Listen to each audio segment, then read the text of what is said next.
Сайн байцгаана бас бодлого заруусаа чи бэлгэн мэжилж байна. Тэмцээний бэлтгэлдээ ороод одоо яг 9 дэх өдрөө болоод 9 дэх өдөр маань ингээд одоо өндөрлөж байна. Одоо маань тэнд 11 цаг 20 минут болсон байна оройны цаг. Тэгээд та бүхэндээ би хэлсэн нэг өдөр ингээд яг өдөржингөө юу идэж байгаагаа нэг харуулъя гэд хэлсэн байгаа. Тэр видеого одоо бүгдээрээ эхлэе. Маргааш юу идэхээ өнөөдөр би бэлдэх хэрэгтэй болохоор та бүхэндээ одоо яг харуулъя.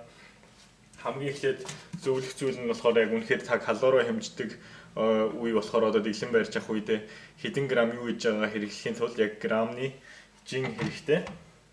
Би жишээлбэл маргааш нийтдээ 4 удаа тодорхой хэмжээний нүүрс устай хоол идэнэ.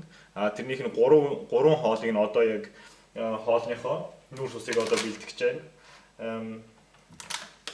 Нийтдээ 3 хоол болгондоо 60 г будаа оруулж байгаа. Тийм болохоор 180 г будаа над хэрэгтэй.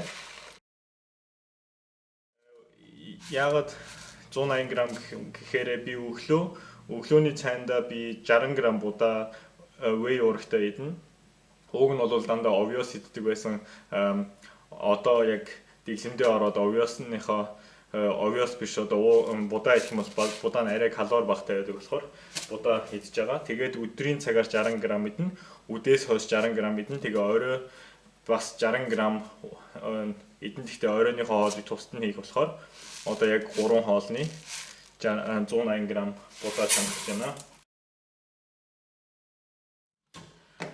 Тэгээ хоолндоо идэхдээ ногоо бол ерөнхийдөө брокколи эднэр бол хамаагүй идэж болно. Ногоогоо будаа агшаагчдаа дээрээ жигэнчдэг. Ерөнхийдөө ногоо идэхдээ жигэнж идүүлэх зүгээр. Тэгэхээр ногоонд байгаа эрдэс бодис нь усандаа шингэж уусаж үлдэхгүйгээр өөртөө авах чадвартай байдаг болохоор. Тэгээд брокколи дээр нэмээд чинжүү болон нэг помидор.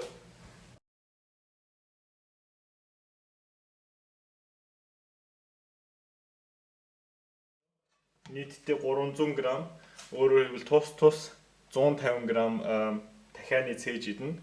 Дахианы цээж нь ингээд хэрчсэн бэлэн байгаа.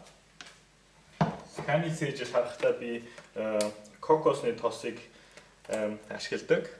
Тэрний юунд гол онцлог нь юу вэ гэхээр кокосны тос нь халааж болдог. Өөрөөр хэлбэл халахаараа ямар нэгэн транс тос үүсгдэггүй ургамлын гаралтай тос.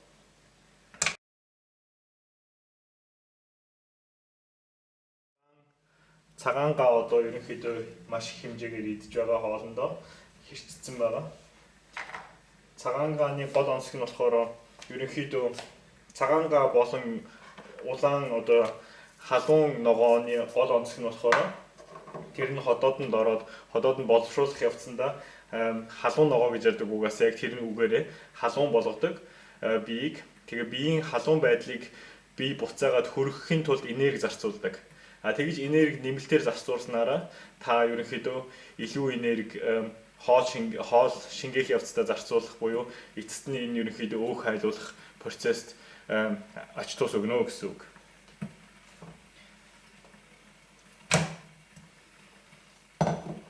Тийм болохоор ерөнхийдөө би аль болох халуун ногоо хийх угаасаа ч дуртай. Тэгээд өөх хайлуулдаг одоо өөх шатаадаг гэдэг үндсэн дээр ерөнхийдөө ахиухан хэмжээгээр хийж байгаа. Та бүхэн анзаарсан баг давсаа бол би хийгээгүй байгаа. Одоо шарахаасаа өмнө давсалчих юм бол давс нь махнаасаа усыг шахаад гаргацдаг болохоор мах нь маш хуурай болдог. Тийм болохоор би маргааш идэхийнхээ өмнө яг давслана. За ингээд хөнгөн гал дээр ингээд хэдэн минут орчиход өөртөө ингээд бэлэн болчихно. Бэлэн болсныхан дараа маргааш хуваарлаад ажилдаа авчивээ. Маргааш өглөөний цайн дээр бүгдээрээ уулзцгаая. Өглөөний мэнд. За ингээд одоо өглөөний 6:10 болж байна. Дөнгөж сэрчээ байж байна. Одоо миний сэрчээд өглөөний хамгийн эхлээд хийдэг зүйл бол үлэн дээрээ хөнгөн бие засчаад үлэн дээрээ жингээ үзнэ. Тэгээд ингээ үсчээд эхнийхээ supplement болох креатин болон BCAA уугаад тэгээд өнөөдөр хөнгөн бас кардио хийнэ.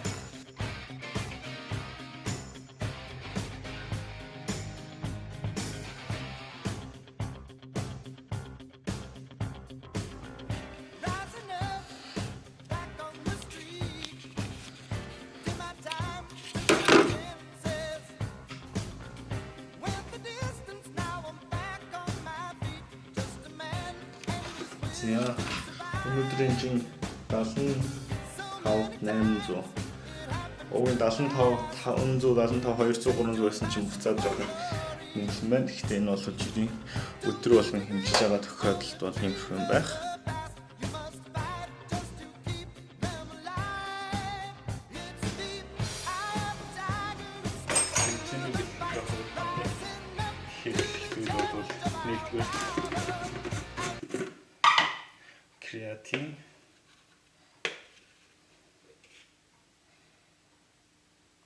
Креатин 5 г.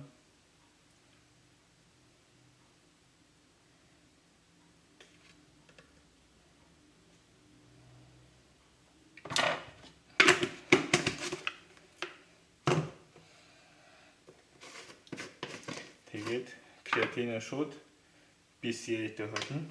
BCAA-с одоо өнөөдөр кардио хийх болохоор шууд 10 г хэрэглэнэ. Ерөнхийдөө бол кардио хийхгүй байсан бол 5 г байх хангалттай байсан.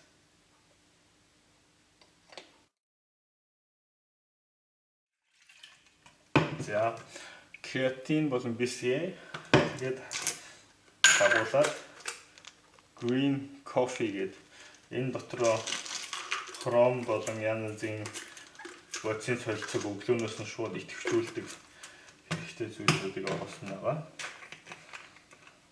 Витамин C гэдэг дараа нь тэгээд super fat burner энэсээ 2 шишиг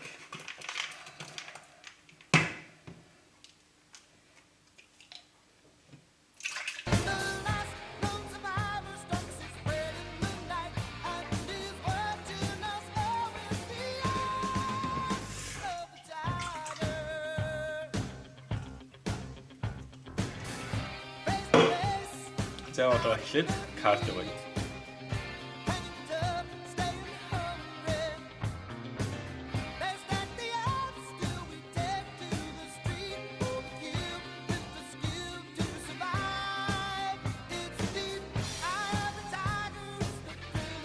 За та бүхэн харсан бах би кардио гоё гэдээ дууслаа. Нийтдээ өнөөдөр 40 минут кардио хийчлээ. Тэгээд ерөнхийдөө кардио хийцэн одоо усанд ороод тэгээд өглөөнийхөө цайнд уулзцгаая. За одоо өглөөнийхөө унд цаг үе. Миний өглөөний унд цай 1 стакан ногоон цай. Тэгээд та бүхэндээ өчтөр харуулсан байх би нийтдээ 180 г будаа жигэнсэн байгаа. Тэрнийх нь 3-1 одоо өөрөөр хэлбэл өглөө 60 г, өдөр 60 г, үдээс хойш 60 г тэгээд орой бэлтгэлийн дараа дахиад бас 60 г идэнэ. Тэгээ өглөөнийхөө 60 г одоо идэх гэж байна. Ерөнхийдөө будаа жигэнчээл ингээд 3-1 ингээд ерөнхийдөө дооцын яг харуулахад маш амархан байдаг.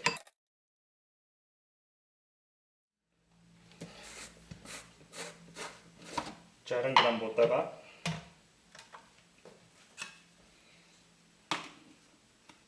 40 г уурагтай идэнэ.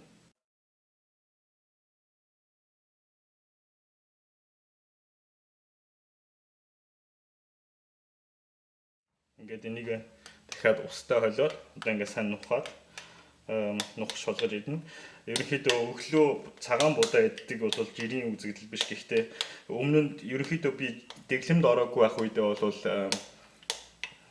obvious уурагтай холж иддэг байсан. Одоо тэгээд дэглэмд ороод яг калори хасаад яг калорийн хэмжээг байраад жоохон турах процесс оруулахын тулд тос маш аль болох багаар бас хэрглэж байгаа. Нүүрс усаа бол нэг их хайхтар хасаагүй байгаа. Одоохондоо яагаад тэгэхээр бэлтгэл хүнд орж байгаа болохоор тэгээд бас 7 хоног нийтдээ 4-5 удаа бэлтгэлтэй байгаа болохоор нүүрс усаа хасах юм бол шууд ядарнаа. Тийм болохоор тосоо маш сайн хянаж эхэлсэн. Тэгээд мэдээж сүүлдээ яг дэглэмийнхаа эцсийн шатанд ороод ирэхээр бас нүүрс усаа хасаад эхэлнэ.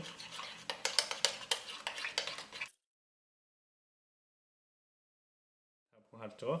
Ингээд миний өглөөний цай бол ерөнхийдөө бэлэн болж байна.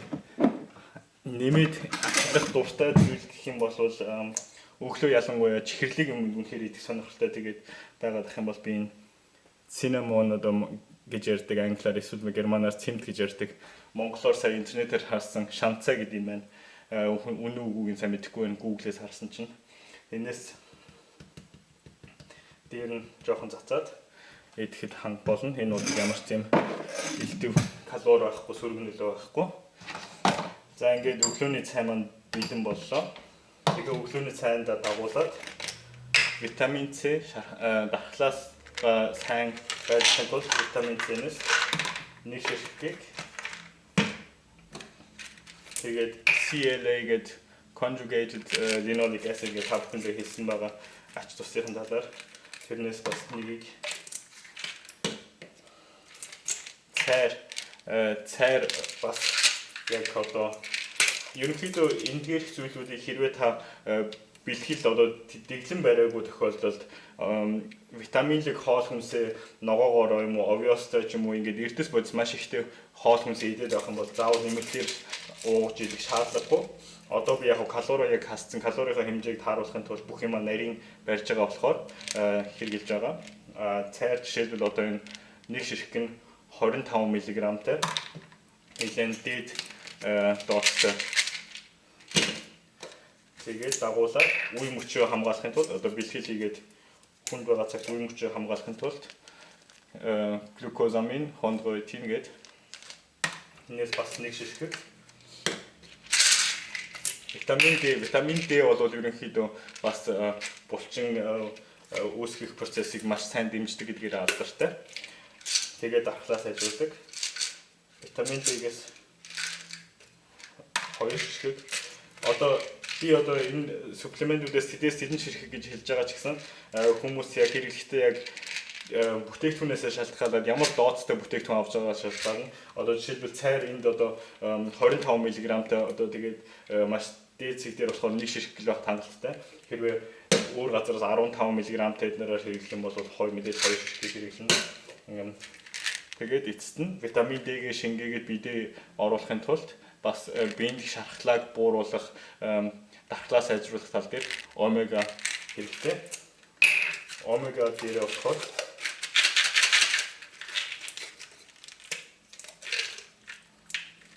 бас 2 шишгэг.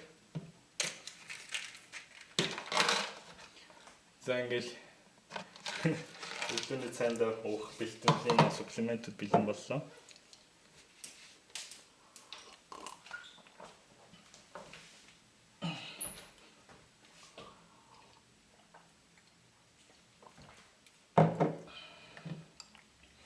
Ерөнхийдөө өглөө кардиогоо хийж явах үедээ тэгээд унт цагаа ууж явах үедээ би Facebook дээр бас та бүхний асуусан асуултуудад хариулдаг.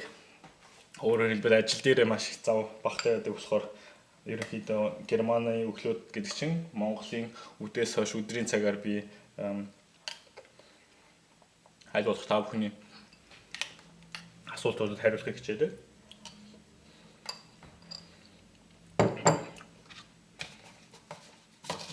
За одоо тэгээд өдрийн болон үдээс хойш хоолоо цавлаад бэлэн болгоод аваа явъя.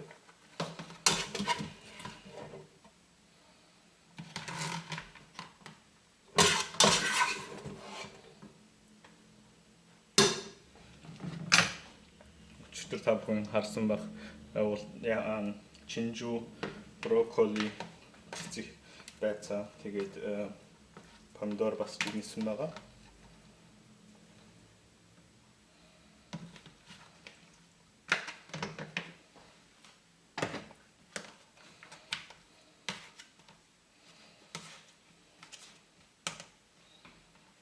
Ерөнхийдөө бас цэцэгт байцааны гол чанар нь гэх юм бол нэгдүгээрт эрдэс бодис маш сайн агуулдаг. Ялангуяа кали. Хоёрдугаарт энэ ходоод цэвэрлдэг үйлчлэгээтэй. Жишээлбэл одоо хүмүүсийн дэглэм хийгээд алддаг ганц зүйл нь болохоор ерөнхийдөө зөвхөн будаа дахианы цээж мах хоёр л идээд яваад байдаг. Тэгэхээр дахианы цээж мах нь маш хуурай мах болохоор ерөнхийдөө ходоодонд боловсролт нь зогсдог. Ерөнхийдөө та бүхэн анзаарсан үгүй юу? Дэглэм бариад ногоо сайн идэхгүй байх юм бол ерөнхийдөө хэд хоног хүн дээр бие засгаж чадхаа байлдаг ч юм уу. Янз янзын жижигхэн хоргол шиг юмнууд гаргадаг. Тэр нь болохоор яагаад тэгж байна вэ гэхээр ходоод боловсруулалт муудсан байгаа гэсэн үг. Тэрнийг тийм биш байхын тулд одоо ходоодоо байнга сайн ажиллахын тулд ходоодоо тэгээд цэвэрлж яхахын тулд ногоо сайн идэх хэрэгтэй. Тэгээд дээрээс нь би энэ шинэ ногооны салааднаас их иддэг. Яагаад тэгэхээр одоо идж байгаа энэ хоолны хэмжээ маань жоохон бага санагдаад байдаг болохоор цатгалан одоо гиз дүүрсэн тийм сэтгэл мэдрэмж төрөхгүй болохоор аль болох гизээ дүүрэхийн тулд калориггүй. Өөрөөр хэлбэл энэ бол зөвхөн ногоо гэдэг ийм зөвхөн цэвэр ногоо бол ямар ч калориггүй эсвэл калори маш багатай. Тэгээд дээрэс нь ходоод бас цэвэрлдэг ходоодыг дүүрэн байлгадаг таныг нэг өсөөд байгаа юм шиг тийм мэдрэмж төрүүлдэг. Тийм болохоор ингээд хоолой бэлэн боллоо. Эхнийх өдрийн хоолыг болохоор 12 цагийн үед, дараагийнхын 4 цагийн үед, тэгээд 6 цагийн үед би бэлтгэлтэй орно. Тэгээд одоо он цагаа уучаад одоо 7 хагас болж байна. Тэгээд 10 цагийн үед одоо өөрөөр хэлбэл одоо өглөөний он цагаа уучаад нүүрс усгүй 10 цаг хүртэл яваад 10 цагт 5 өндөгний цагааны 1 өндөгний шартай цуг шарж идэнэ. Тэгээд тэр нь бас нүүрс усгүй гэсэн үг. Тэгэхээр нийтдээ 7 хагасаас 12 хүртэл би нүүрс усгүй ингээд бие барьчиж байгаа. Тэгээд 12-оос хамгийн ихний нүүрс устай хоол. Тэгээд дараа нь болохоор бэлтгэлдээ орохын тулд буцаагаад бие нүүрс усаараа энергиээр хангахын тулд 4 цагийн үед 4 хагас 5-ын үед дараагийн хоолнд ороо. Тэгээд 6 цагаас бэлтгэлтэй орно.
За одоо 12 цаг болж байна.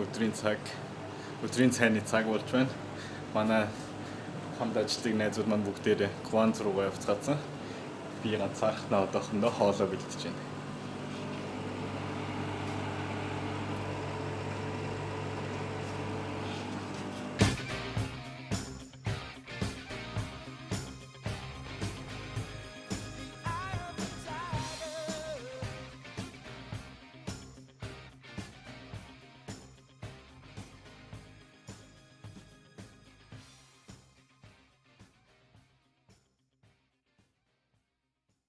Тарчаад гэртээ ирээд байж чинь одоо 7 хагас болж ин жоохон өнөөдөр ажил ихтэй байсан болохоор оройтож бэлтгэлтэй гарах юм байна. Одоо бэлтгэлийнхаа яг өмнө миний хэрэглэдэг зүйл нь болохоор BCAAS ерөнхийдөө 10 г хавцаа. Энэ нь ядралтыг жоохон хойшлуулдаг үүрэгтэй.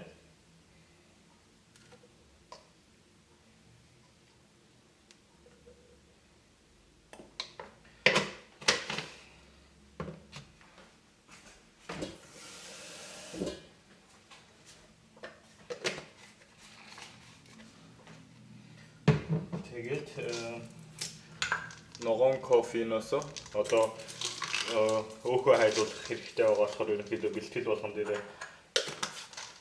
тосны бодгийн солилцоог сайжруулах зүйлүүдээс хэрэгж байгаа. Тэгээд fat burner энэс 2 шишгийг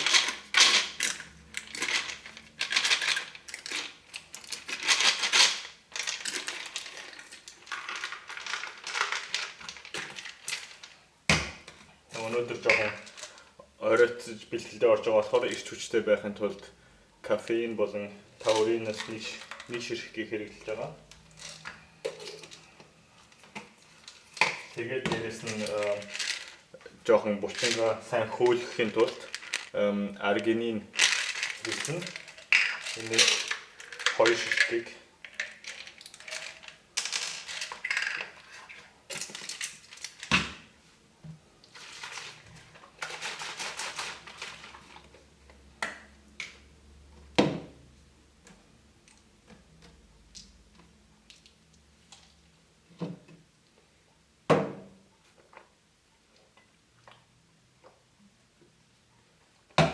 за ингэ бэлтгэлдээ орохдоо бол бэлэн болчлоо. Бэлтгэл рүүгээ авч явдаг зүйл нь болохоор нэгдүгээр цэвэр ус 2 литр.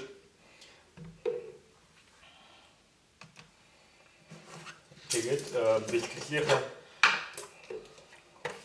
хүнд бэлтгэл хийж байгаа үед аминогоос 2 халбыг энэ усандаа шингээгээд аваа явуулдаг.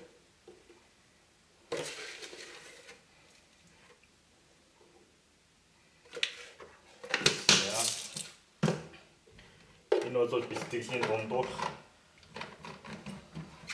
хэрэглэх зүйл.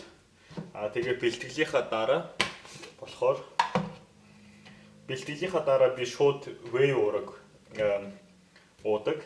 Энэ нь яг нөхөн сэргээлтийг бэлтгэлийн дараа одоо хувцас сольдог өрөөндөө шууд нөхөн сэргээлтийг идэвхжүүлэхийн тулд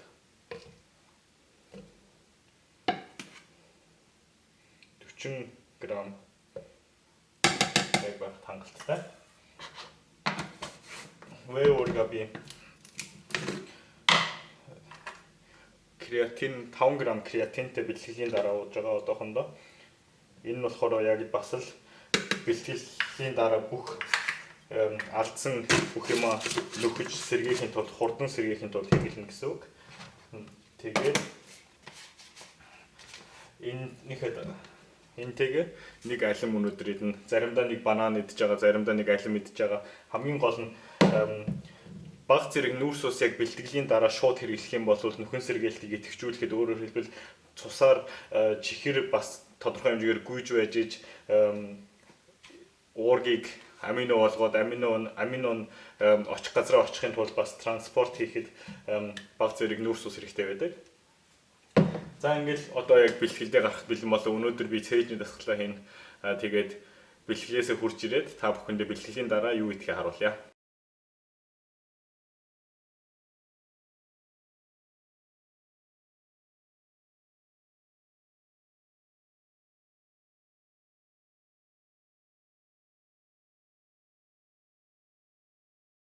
Гэртээ орж ирчээд байж байна. Одоо бэлтгэлийнхаа дараа заавал нүүрс устай хоол идэх хэрэгтэй. Тэгжиж булчингийн нөхөн сэргээлт явагдана.